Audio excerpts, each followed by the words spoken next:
Olá, colegas, tudo bem? Eu sou o professor Davi Barbosa, estou entrando agora ao vivo na página Serviço Social Brasil para apresentar para vocês um ângulo, uma vertente, um pensamento, uma reflexão, uma proposta de debate. O Brasil que eu quero na perspectiva do serviço social. Nós temos visto muitos vídeos sendo apresentados pelo principal sistema de televisão aberta do Brasil, as pessoas falando do Brasil que elas querem. A maioria desses vídeos são baseadas no senso comum, na cultura popular, que não leva em conta as construções científicas e a totalidade do entendimento da sociedade e da coletividade. São vídeos gravados pura e simplesmente baseados na compreensão superficial de pessoas que não estudaram e não se aprofundaram no conhecimento e no entendimento das multifacetadas expressões da questão social e as consequências do antagonismo entre o capital e o trabalho, do materialismo histórico dialético e várias outras abordagens igualmente importantes no serviço social que precisam ser debatidas. Então, qual é o Brasil que eu quero? O Brasil que eu quero é aquele Brasil que as pessoas elogiam, aquele comportamento, por exemplo, na educação. Boa noite, Natália, Joelma, Giovana, todos vocês que estão ao vivo aí me assistindo. Então, o Brasil que eu quero. O brasileiro costuma elogiar muito as coisas que tem lá fora, né? Os comportamentos que tem lá fora, sobre educação, sistema prisional, reinserção social, criminalidade próxima de zero, tudo isso, né, inclusão social, modelos econômicos, os comportamentos dos outros países. Elogio, nossa, bonita a Noruega, é uma maravilha, a Dinamarca é um exemplo de país, a Suíça, a Finlândia, um exemplo na educação, Cuba está se tornando um exemplo na saúde, né?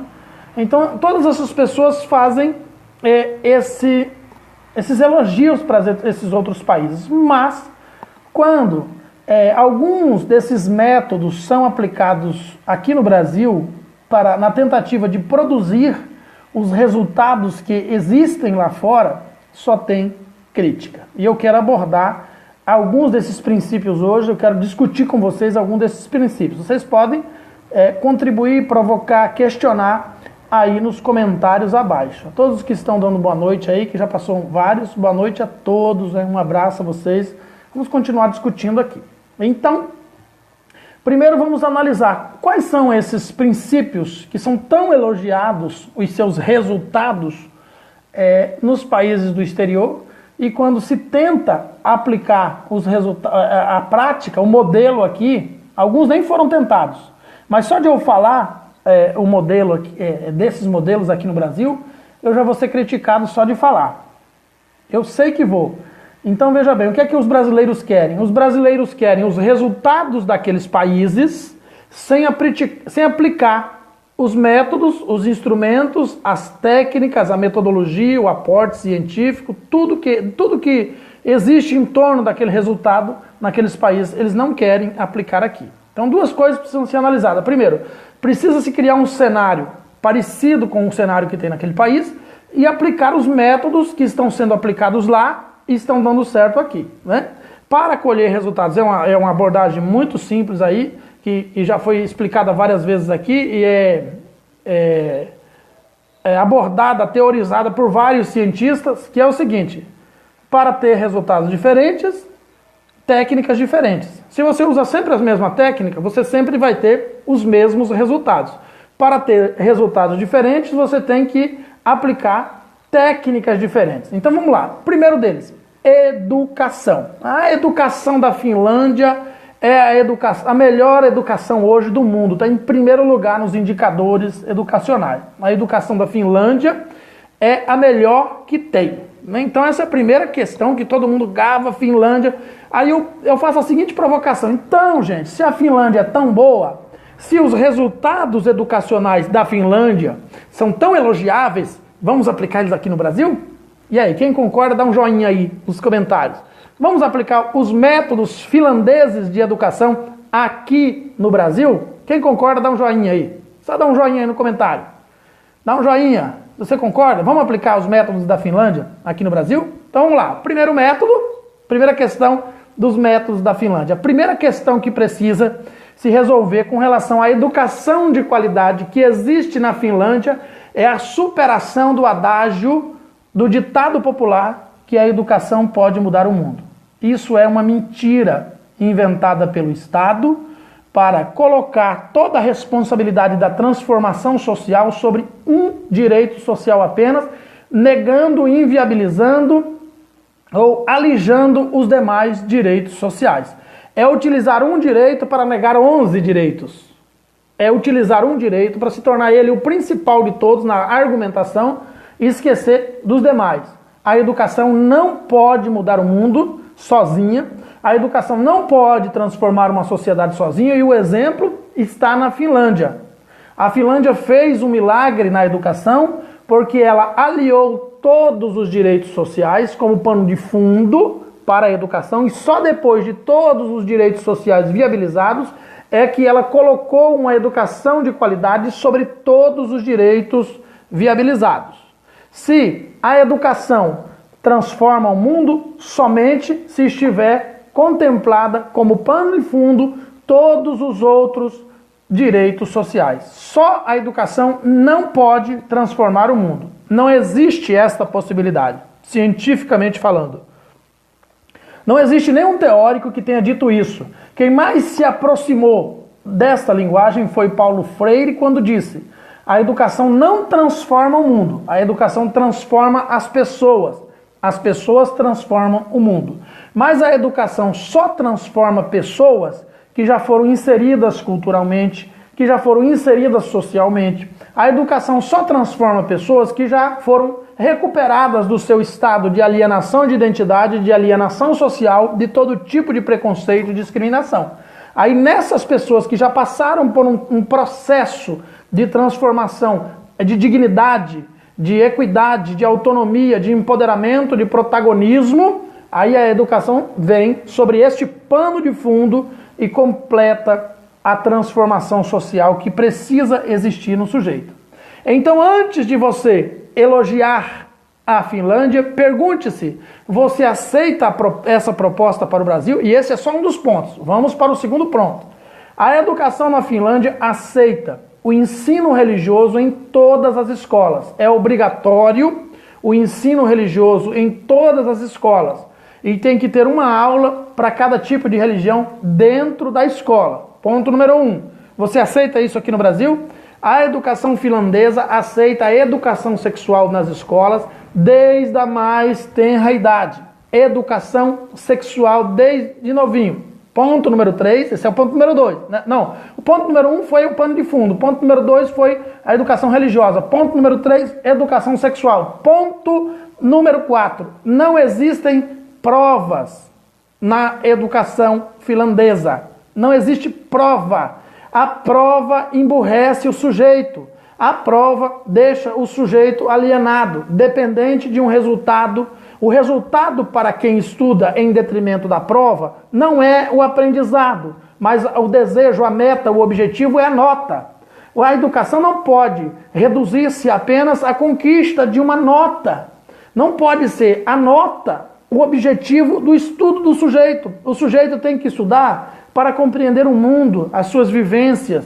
Então o que é que acontece? Se nós queremos uma educação igual à da Finlândia, nós precisamos primeiro ter todos os direitos sociais viabilizados como pano de fundo, depois precisamos ter educação religiosa nas escolas, depois precisamos ter educação sexual nas escolas, depois precisamos ter não ter mais provas nas escolas e precisamos ter aulas práticas nas escolas e aula em tempo integral, de manhã e à tarde. E na mesma escola que estuda o filho do senador, do deputado, do empresário, do prefeito, tem que estudar o filho do gari, o filho do mecânico, o filho do boia fria.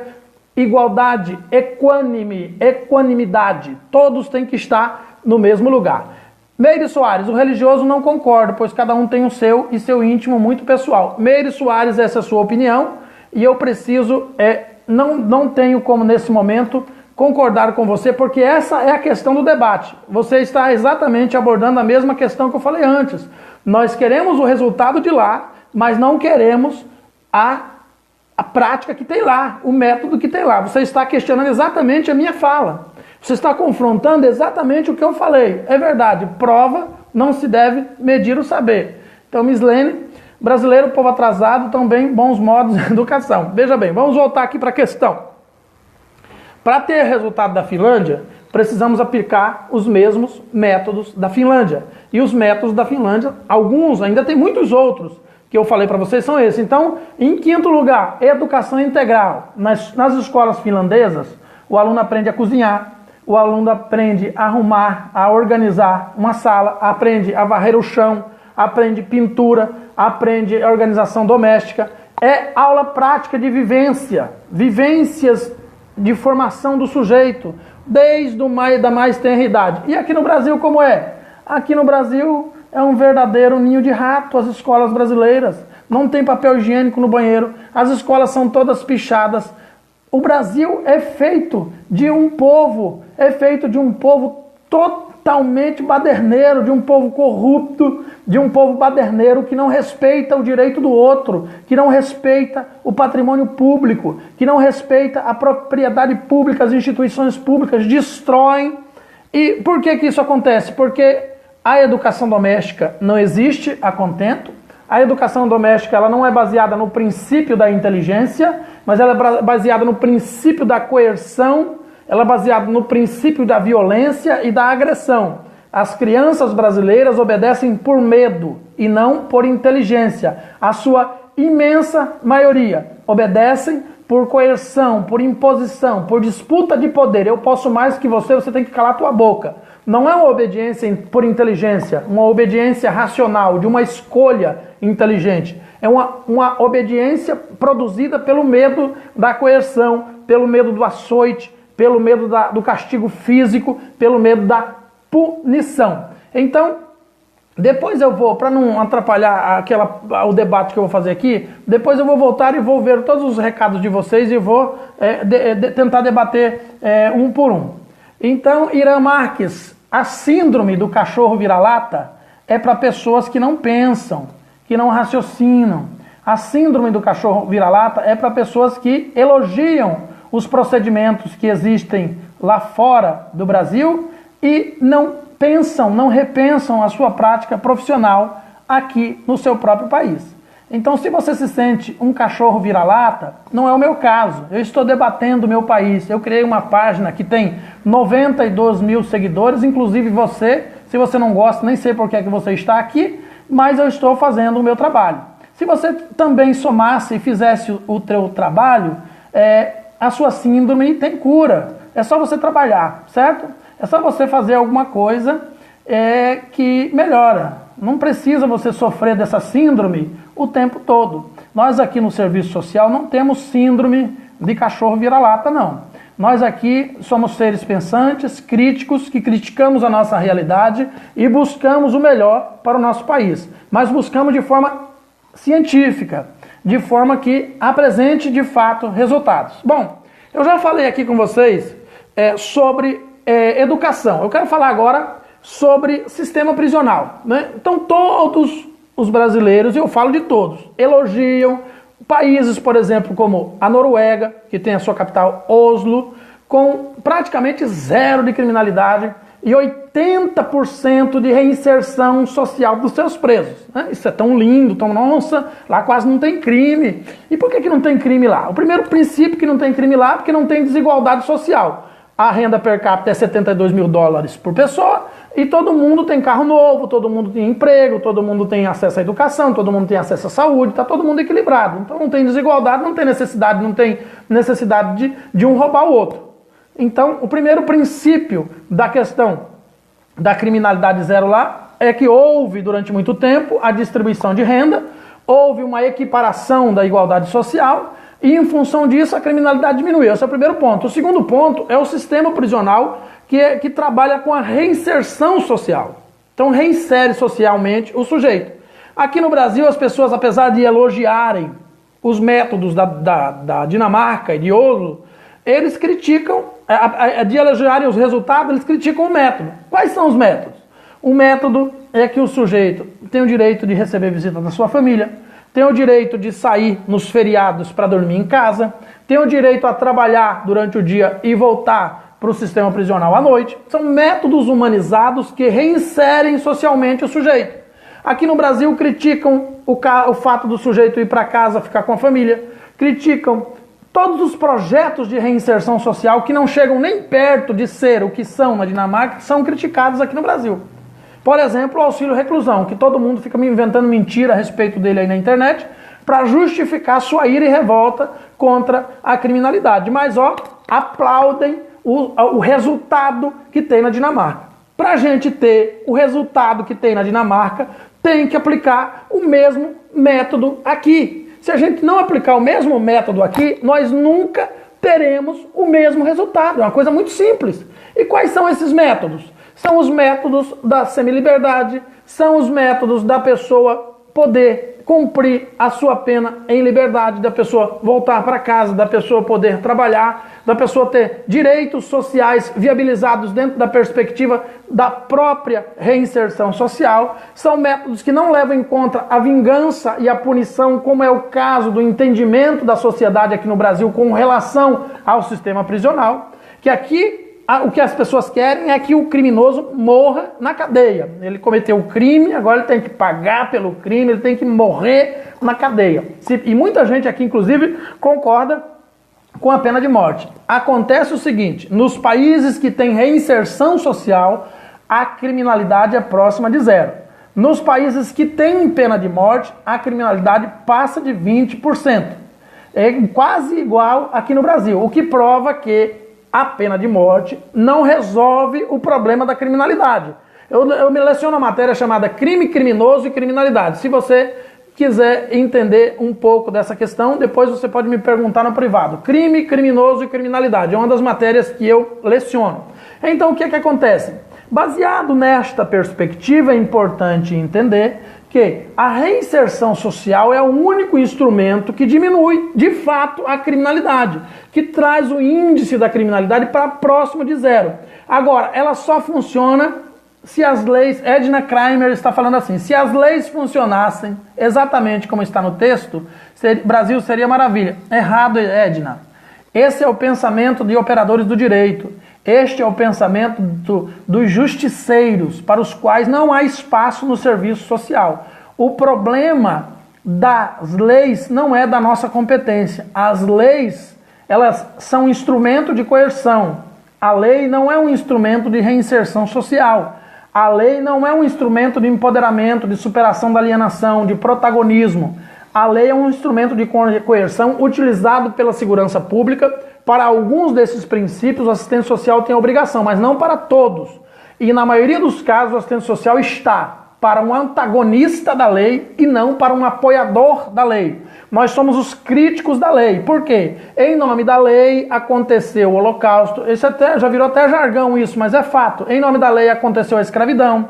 Em nome da lei, as pessoas homossexuais eram queimadas vivas. Em nome da lei, a pessoa que tinha transtorno mental era considerada bruxa e era queimada viva no meio da praça pública. Em nome da lei, os crimes mais horríveis da humanidade foram cometidos em nome da lei. Então a lei é boa até certo ponto, mas ela precisa ser questionada.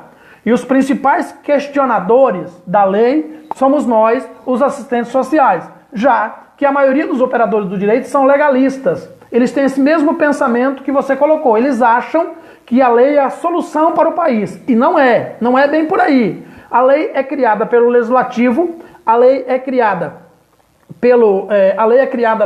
muitas vezes por políticos quase analfabetos, que pensam mais na economia, pensam mais nos seus próprios benefícios ou em contratos que fizeram do que de fato com o cidadão ou com o sujeito. Então a lei criada pelo legislativo, aplicada pelo judiciário, executada pelo executivo, precisa ser questionada. A lei precisa ser questionada. Como não? Eu estou respondendo que você disse que a lei é a solução. E a lei não é a solução. A lei é apenas um sistema de coerção. Se a lei fosse solução, nós já teríamos solucionado o Brasil. E não é a questão da aplicação da lei. Se vou contra a lei, vou contra a lei sim. Eu não sou operador do direito, eu não sou mantenedor da ordem social vigente. Eu luto pela construção de uma nova ordem societária. Então eu sou absolutamente contra a lei. Naquilo em que a lei beneficia o usuário da política pública, o trabalhador, eu concordo com ela. Mas em grande parte das violações de direitos que são apoiadas pela lei, asseguradas pela lei, violações de direitos que são asseguradas pela lei, inclusive pelos SUAS, inclusive pela lei orgânica de assistência social, inclusive pelas resoluções e determinações, eu sou um fora da lei. Agora você acertou isso aí, ó. Você é um fora da lei, eu sou um fora da lei. Edna Kramer, agora você entendeu.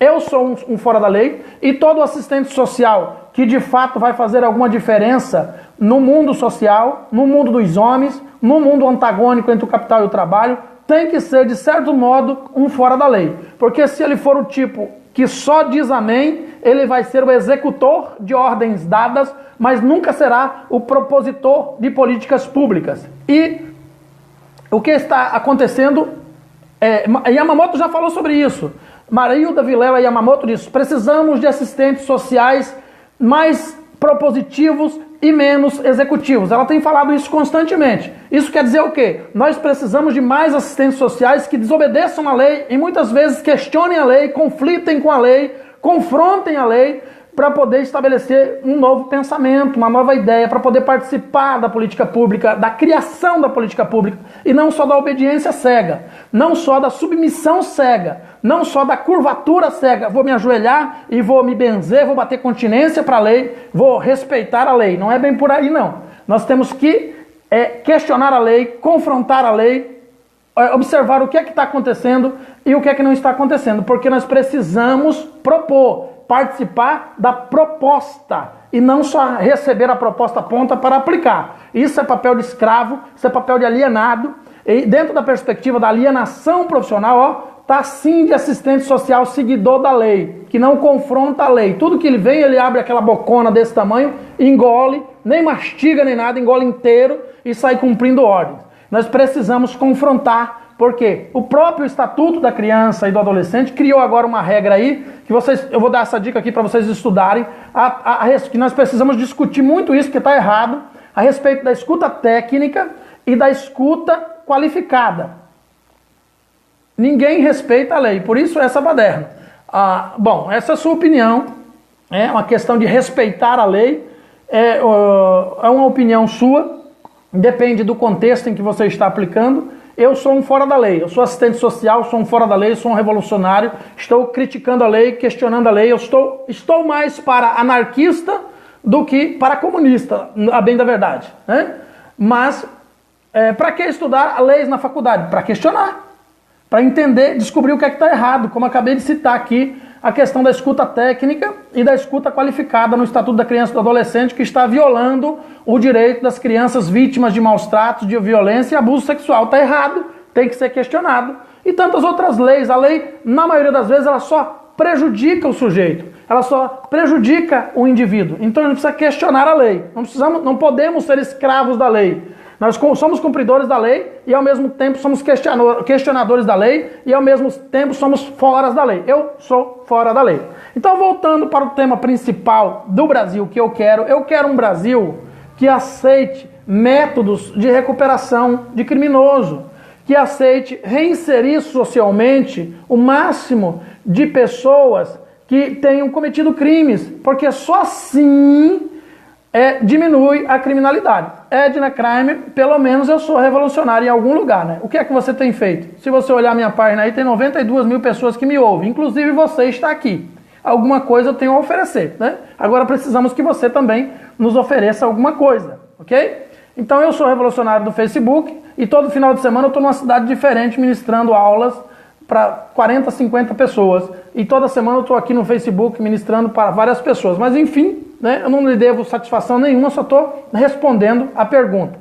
Voltando para a questão do sistema prisional, o Brasil que eu quero é um Brasil que consiga um sistema prisional efetivo, que funcione. Porque o sistema prisional brasileiro está falido. O sistema prisional brasileiro é uma faculdade do crime. O sujeito rouba uma galinha e vai para o sistema prisional brasileiro, sai de lá traficante, ladrão de banco, estuprador, sai de lá um psicopata, um sociopata, um serial killer, sai de lá um verdadeiro criminoso com anos de formação. O cara cometeu às vezes um crime até que não é nem tão grave, vai para o sistema prisional, lá tem drogas, lá tem armas, lá tem o comando, o crime organizado, controlando cidades inteiras de dentro da cadeia, controlando o sistema de distribuição de droga de dentro da cadeia. Então o sistema prisional brasileiro é um lixo. O sistema prisional brasileiro hoje é o grande responsável por uma imensa porcentagem dos crimes que estão acontecendo dentro das cidades. O sujeito está dentro da cadeia e de dentro da cadeia está controlando uma multidão de trabalhadores, de trabalhadores do lado de fora. Então o sistema prisional tem que mudar. E para mudar, tem que reinserir o sujeito. Tem que criar políticas que reinsiram o sujeito. Eu já falei aqui para vocês que eu tenho uma ideia, um projeto, que já encaminhei, não me deram nem ouvido, mas um projeto que cada município tem o seu presídio, a municipalização do sistema prisional. Cada município tem o seu presídio e um juiz específico para tomar conta daquele presídio, para que os presos possam ficar próximos de suas famílias, para recuperar os vínculos afetivos, para não institucionalizar o criminoso, para não piorar o seu grau de periculosidade, para que ele seja reinserido socialmente, para que ele possa trabalhar, para que ele possa sustentar sua família, para que ele possa passar por um processo de reeducação social, acompanhamento psicológico. Mas cada município tem que assumir os seus presos. O que é que está acontecendo? 50, 100, 200 municípios mandam os presos tudo para um lugar só. Lá eles formam uma grande quadrilha, uma grande facção, e de lá eles ficam atormentando o Brasil das mais variadas formas possíveis. Então a gente elogia tanto o sistema prisional do Brasil, mas eu vejo as pessoas criticando aqui pecúnia prisional, eu vejo as pessoas criticando auxílio reclusão, eu vejo as pessoas criticando o direito de saída para visitar a família, o direito de visita íntima. Então é complicado trabalhar com uma sociedade superficial, rasa, que não tem nenhuma abertura para aceitar o novo, novas propostas, novas ideias, separe os presos por tipo de crime cometido também. Muito bom, Elton, ótima contribuição, é isso que a gente precisa, o entendimento de que há crimes e crimes, há diversidade de manifestação do crime, o crime é comum em toda a sociedade, não tem uma sociedade que não tenha crime, aquelas que têm menos e aquelas que têm mais, e nós sabemos que a questão das desigualdades sociais são o principal fomento para a criminalidade no mundo, não é só no Brasil. Existe uma política racista aí que não enfrentamos com a mudança de lei. Existe, a própria lei é racista, a própria lei é preconceituosa na colocação, ela vai se superando, ela vai se modificando. Quer ver um exemplo? Até recentemente, a pessoa portadora de transtorno mental, a pessoa portadora de deficiência física, a gente já superou isso, confrontamos a lei, o portador foi tirado e agora é só a pessoa com transtorno mental, a pessoa com deficiência mental, muitas perspectivas musicais de racismo, Irã, que acontecem no Brasil até hoje, que estão dentro das músicas, de machismo, de patriarcalismo, de estupro, de incentivo ao estupro, como é o caso das músicas, de muitas músicas que tem no cenário nacional, que precisa ser modificado. E aí a gente vai para um outro tema, do Brasil que eu quero. O Brasil que eu quero é um país que recupere os seus dependentes químicos, né? Não fique só elogiando o que acontece no exterior. Há o programa da Finlândia, o programa da Noruega, o programa da Suíça, o programa da Dinamarca. Consegue recuperar 80% dos seus dependentes químicos. Mas aí eu pergunto, e você aprova o método que eles utilizam lá ou você critica? E qual é o método? O método é conhecido como política de danos reduzidos, em que o usuário recebe a droga que ele consome, fornecida e patrocinada pelo Estado, num sistema escalonado, diminuindo até a sua recuperação total. E o índice de sucesso com esse sistema, em que o Estado fornece a droga para o usuário, a política de dano reduzido, entre outras coisas, é de 80%, mas aqui no Brasil ninguém aceita. Quando a gente fala em o Estado fornecer a droga para o usuário para paulatinamente levá-lo à superação da sua dependência, não pode. Gente, que coisa incrível isso, que coisa horrível isso que o Dória está fazendo em São Paulo, botando um caminhão-bomba de água todo dia para arrancar os usuários lá da Cracolândia que estão lá. Ele fez o seu higienismo e disse que nunca mais iria acontecer, que a Cracolândia tinha sido destruída, que não existia mais Cracolândia. Ela está no mesmo lugar, não mudou nada, absolutamente nada. Ele vai lá todo dia com um canhão d'água de manhã cedo, tira os dependentes químicos lá na base da água gelada e só faz aumentar, só faz subir o nível, o número de dependentes, o número de pessoas lá que estão lá excluídas, que estão lá abandonadas à margem da sociedade. Por que que é assim? Porque não tem método. Quando tem o método, só tem crítica. A sociedade só sabe criticar. Meu Deus, o Estado fornecendo droga para o usuário, o Estado alimentando o drogado, o Estado dando auxílio reclusão. Gente, vamos superar esse senso comum. Vamos debater a questão da descriminalização da droga, que é um princípio da diferenciação entre uma droga e outra, do entendimento. Nós estamos em pleno século XXI. Então, professor, o Ricardo comentou, entre outros, mas o auxílio não é justo. Ele colaborou com o Estado para ter qualquer tipo de respaldo? Eu não entendi sua colocação, Camila. Eu li aqui, mas não entendi. Se você puder destrinchar melhor aí, eu posso até comentar a respeito. Então, o que fazer? Tem que aplicar um método. Lá naqueles países que dão certo, né, eles têm um método. Né? E aí nós chegamos na outra questão. A pessoa em situação de rua. Né? Daqui a pouco eu vou chegar para a questão do sistema tributário, mas você não vai concordar com o que eu tenho para dizer, Aline. Você vai se surpreender com o que eu tenho para dizer. Escute só, Aline Tassiara.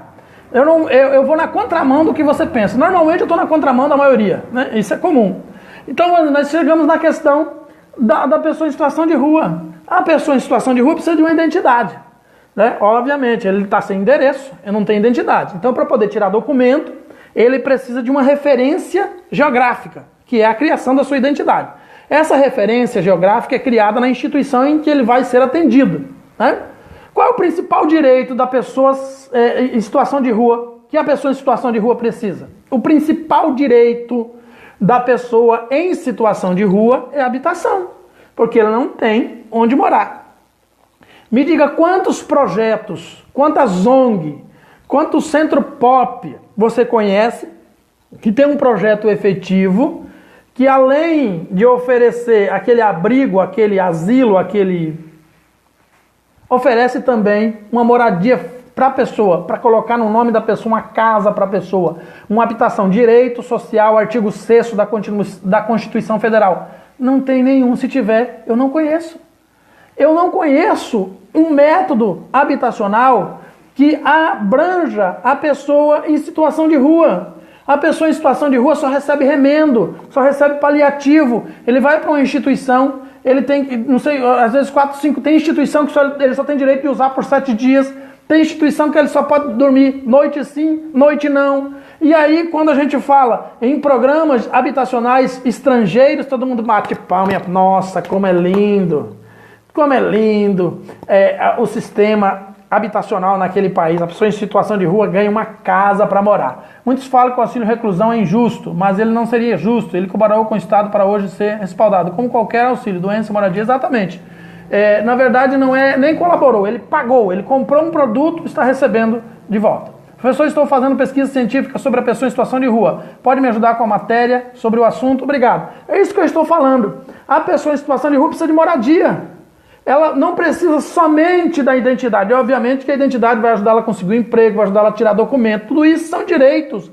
Mas o que a pessoa em situação de rua mais precisa é de moradia. Ela precisa de uma casa para morar. É muito simples a ideia.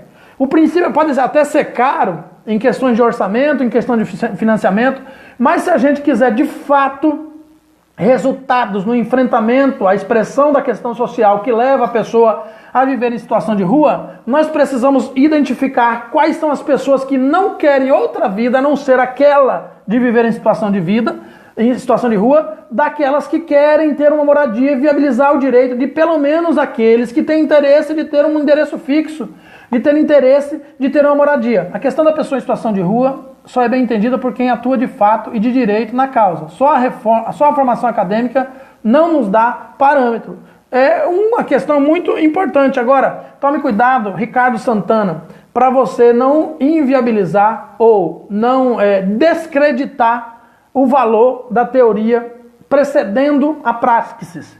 Porque a praxis não pode jamais, no serviço social, superar a teoria. Ou seja, a prática responde, numa perspectiva acadêmica, científica, por 10% do resultado dos impactos sociais esperados, enquanto que a teoria é responsável por pelo menos 90%. Então, apesar de eu concordar com o seu comentário, tenho que fazer esse adendo. Mas o seu comentário é muito justo. Qualquer prática profissional precisa da praxis. Tem que se conhecer. Não é só a pessoa em situação de rua. Todos eles. Quem vai trabalhar com pessoa com transtorno mental, quem vai trabalhar com pessoa idosa, gerontologia, quem vai trabalhar com jovens, adolescentes e jovens no sistema de medida protetiva socioeducativa, quem vai trabalhar com perícia judicial. Então, no serviço social são variados os campos de atuação profissional e para todos eles exige-se um conhecimento aprofundado que só se completa com a prática. Esses 10% que falta,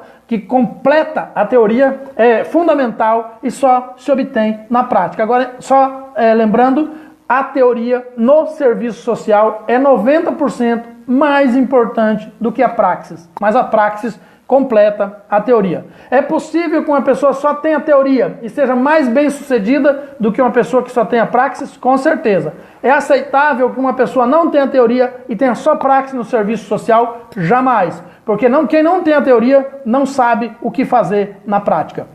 Então, voltando para a questão da dependentes químicos. Aí nós chegamos a respeito da inclusão social. As pessoas são incluídas naquele país.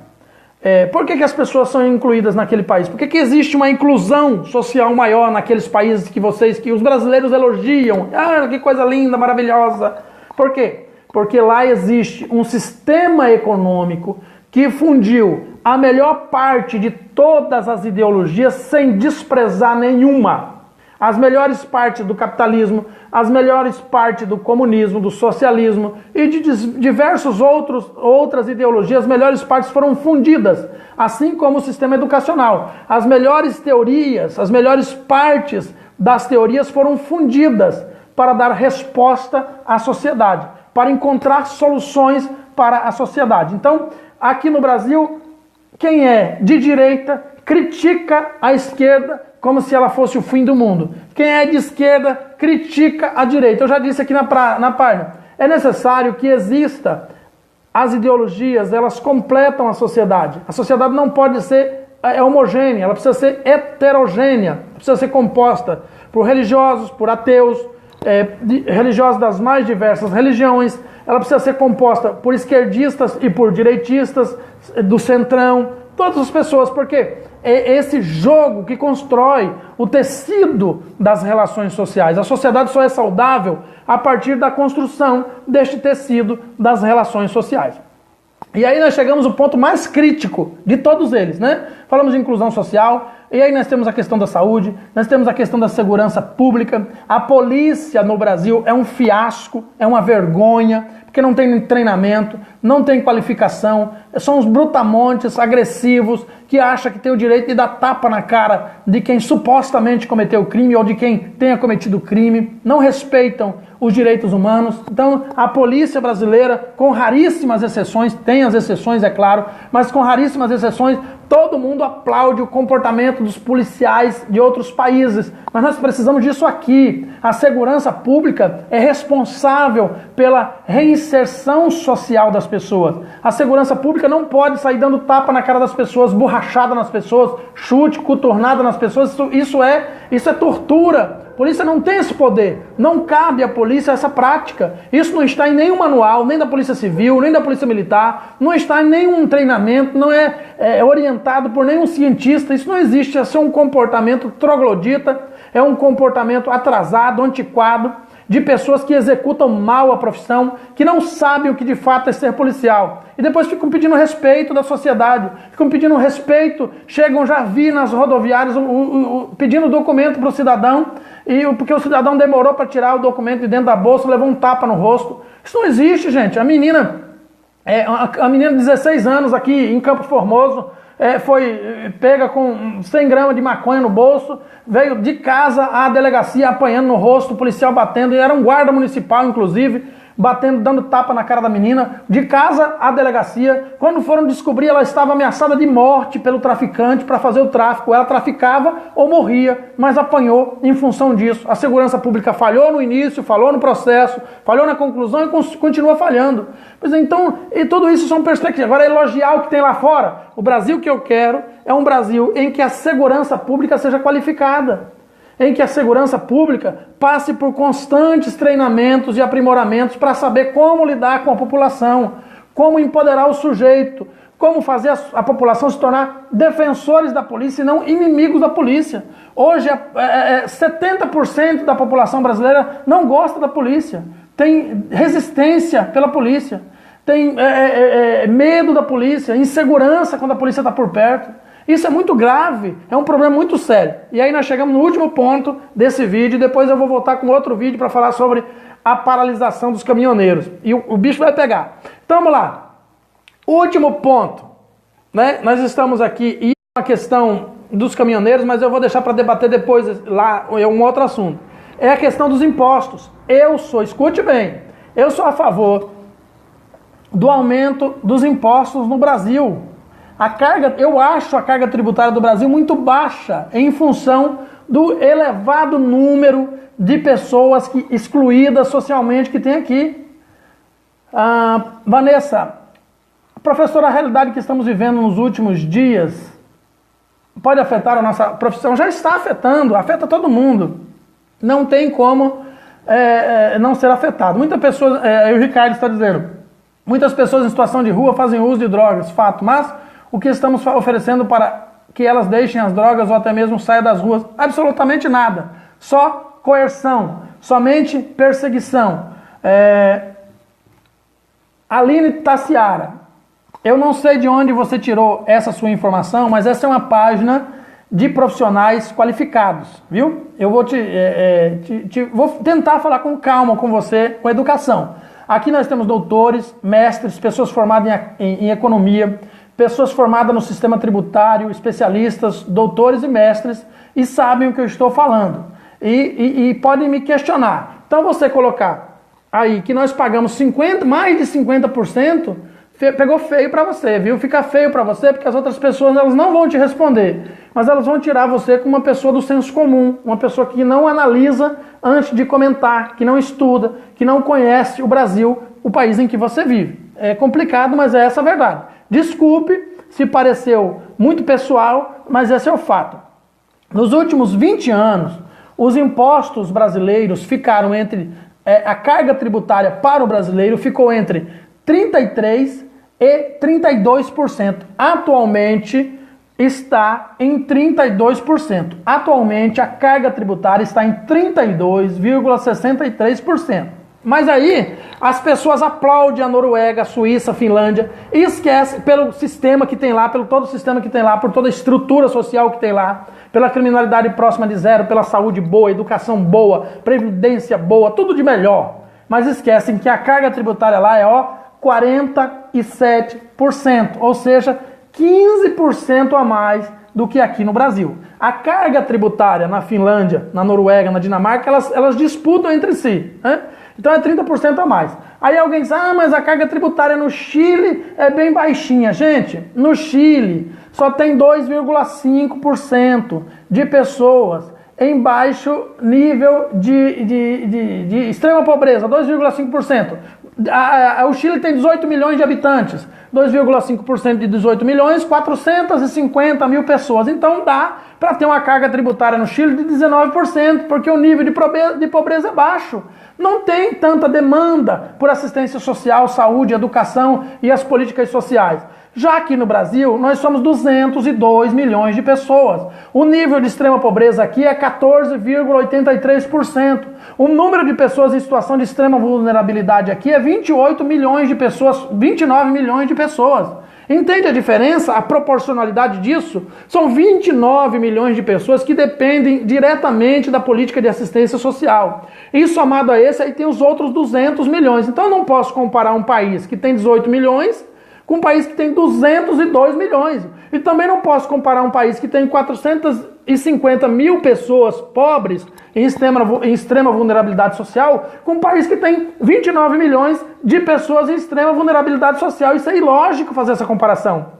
Então, para poder resolver os problemas sociais, nós precisamos de impostos. Nós precisamos de uma taxa de impostos aqui, no mínimo, de 45%. Por quê? Nós somos assistentes sociais. Nós dependemos de concurso público, nós dependemos de um Estado forte, nós dependemos do salário que o Estado nos paga, nós trabalhamos com políticas sociais e políticas públicas. Importante lembrar, nem toda política social é uma política pública, mas toda política social é uma política pública. Repetindo, toda política social é uma política pública, mas nem toda política pública é uma política social. No entanto, contudo, entretanto, destarte, todas elas precisam do financiamento do dinheiro público, que é construída através dos impostos. Então, em um país que tem 14,83% do seu povo em extrema vulnerabilidade, que mal tem dinheiro para fazer uma refeição por dia, presume-se que precise de um Estado forte para distribuir a renda para essas pessoas.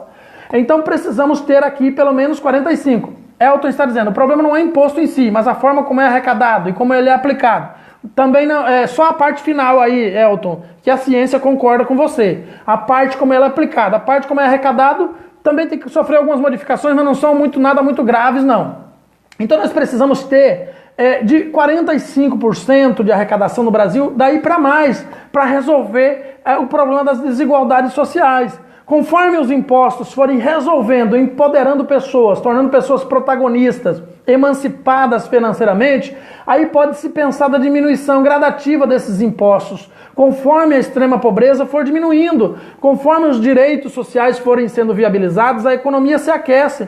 Nós tivemos um mandato de 2008 a 2010 sem fazer referência nenhuma à política, a político nenhum, mas nós tivemos o Brasil na sétima economia mundial. Nós tivemos o Brasil com o maior nível de arrecadação, o maior nível econômico da sua história. Por quê? Porque havia muita distribuição de renda. Por que havia muita distribuição de renda? Porque a distribuição de renda ela parte do princípio da arrecadação. Uma coisa leva a outra. Edna Kramer está perguntando, quem recebe Bolsa Família não está incluso na vulnerabilidade? Com certeza está incluso, mas não só. Existem pessoas que não recebem e estão incluso. Por aí vai. E tem gente que recebe, mas que não está incluso. O fato de receber ou não o Bolsa Família não é de fato representante de vulnerabilidade e risco social. Há de ser e não ser. Depende muito do contexto. Então, Aline Tassiaro, o problema não é imposto em si, mas a forma como é arrecada também. Não, a forma como é arrecada, o problema é mínimo. Como não tem muito problema, temos um sistema tributário baseado em consumo, não em renda. Isso sobrecarrega os pobres. Não, é outro erro. Nós temos um sistema tributário baseado em renda e não em consumo. Eu não sei de onde vocês tiram essas informações. Você pode ver que feijão não é tributado, arroz não é tributado, macarrão não é tributado, os produtos dos gêneros alimentícios, na sua maioria, não tem tributo. Eu não sei onde é que vocês estudam, gente, onde é que vocês arrumam essas informações, pelo amor de Deus. Então nós precisamos repensar o serviço social, porque está vindo informação e não sei de onde. Sei que livro vocês estão lendo, desculpem aí, mas é complicado isso. Nós temos a tributação no Brasil, imensa maioria, com uma pequena parcela que ainda tributa o consumo. Muito pequena essa tabela, mas o tributo tributa a renda. O que acontece? Existe uma resistência muito grande no neoliberalismo para a maior tributação da renda. Hoje ela não é suficiente, a renda precisa ser melhor tributada, mas ela não é suficiente. E ela é uma resistência muito grande. E por que existe essa resistência? Porque toda vez que um assistente social diz que é contra os impostos ou critica os impostos, ele está sendo neoliberal. Ele está defendendo o Estado mínimo. Ele está defendendo a privatização da assistência social, da saúde e da educação. Toda vez que um assistente social, uma pessoa que diz que luta pelos direitos sociais, critica o imposto, ele está assumindo para si um comportamento das pessoas que se assumem como neoliberais, um comportamento neoliberalista, porque é o neoliberalismo que defende a diminuição dos impostos. A gente aprende tanto sobre neoliberalismo na escola, a gente aprende tanto sobre neoliberalismo na faculdade, e aí vem para a praxis profissional defender o neoliberalismo na nossa argumentação, nas nossas teorias. Então veja bem, nós hoje no Brasil temos 80% ou mais da tributação sobre a renda e não sobre o consumo, de modo que quando um indivíduo comercializa algum bem, por exemplo, um relógio como esse, um indivíduo comercializa, a pessoa que é o atravessador paga a maior parte dos impostos, a pessoa que comprou paga uma parte dos impostos. Acontece o quê? Que não existe um sistema eficiente de gestão e acaba que a pessoa que deveria pagar esse imposto transfere o imposto para o que compra o relógio. Mas isso não é um erro do Estado, isso é um erro da má gestão. Não é um erro propriamente da carga tributária, da aplicação da carga tributária. Eu não sou contra os impostos, mas sou a favor de uma reforma tributária que atualmente onera a população e exonera o capital. Nesse ponto aí, vou aplaudir você, porque até aqui você tinha me faltado um pouquinho com respeito à minha inteligência, mas agora você arrasou, comentário show de bola aí, fechou a chave de ouro, né? Eu não sou contra os impostos, mas sou a favor de uma reforma tributária que atualmente onera a população e exonera o capital. Então, mas a gente só precisa fazer um adendo a esse comentário. Não é bem por aí. Nós precisamos, na verdade, de uma gestão qualificada dos tributos. É muito complicado, Aline, falar em reforma tributária em um país neoliberalista. Você acha que, se houver uma reforma tributária, quem vão ser os melhores beneficiados na atual circunstância em que nós estamos? Quem serão os melhores beneficiados? O povo ou o capital? Então, uma reforma tributária no cenário que nós estamos vivendo só seria bom para o capital, jamais para o povo. Precisamos trocar essa carga política que está aí, esse quadro de políticos que está aí, para que políticos mais sociais assumam, para que eles façam então essa reforma tributária olhando mais para o social e menos para o capital. Porque se for feita uma reforma tributária hoje, eles vão somente atrelar ao capital e não ao social. Então precisamos pensar isso também. Então hoje, uma reforma tributária hoje seria extremamente prejudicial para o povo. Nós estamos em fase de amadurecimento dos movimentos sociais, eu vou voltar daqui a pouco falando sobre movimentos sociais. Nós estamos em fase de amadurecimento dos movimentos sociais, precisamos melhorar muito, porque está muito confuso ainda, está muito misturado ainda. Eu volto daqui a pouco falando sobre a paralisação dos caminhoneiros. Volto daqui a alguns minutinhos. Obrigado a todos que participaram, vai ser aqui mesmo na live. Não esqueça de assinar aí, marque o sininho aí na live para ser notificado quando eu entrar online, ao vivo. Assine, curta a página Serviço Social Brasil e me acompanhe que nós temos esses debates aqui. Professor, é uma pena que não posso mais assistir, mas adorei. Se puder me ajudar na pesquisa, vou só pelo WhatsApp, viu, amiga?